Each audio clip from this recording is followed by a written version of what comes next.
Hi എല്ലാവർക്കും നമസ്കാരം. നമ്മളിപ്പോൾ നിൽക്കുന്നത് കാലം കൈവണങ്ങുന്ന പുണ്യപീഠം കാനാടിക്കാവ് സർവം ശ്രീ വിഷ്ണുമായ സ്വാമി ക്ഷേത്രത്തിലാണ്.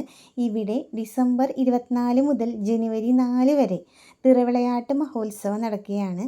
സ്വാമി സർവാഭരണ വിഭൂഷിതനായി ഭക്തിനിർഭരമായ അന്തരീക്ഷത്തിൽ ജനുവരി 3, 4 തീയതികളിൽ ഭക്തജനങ്ങളുടെ ക്ഷേമാന്വേഷണം നടത്തുവാനും അനുഗ്രഹാശിസ്സുകൾ ചൊരിയാനും ശ്രീകോവിലിൽ നിന്ന് പുറത്തേക്ക് എഴുന്നള്ളുന്നു. ജനുവരി 4-നാണ് ഏവർക്കും ദർശന പുണ്യം നൽകുന്ന രൂപക്കളം തൊഴൽ.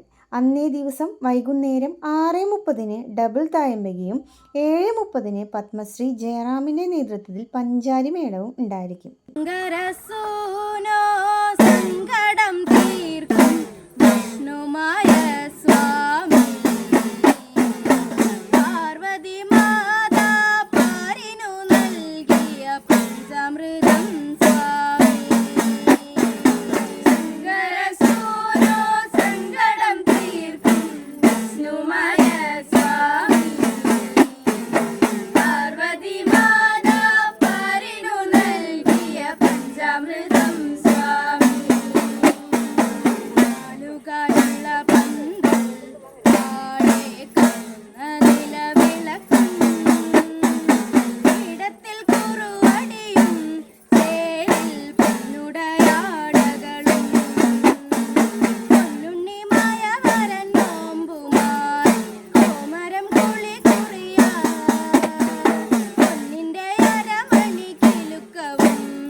Only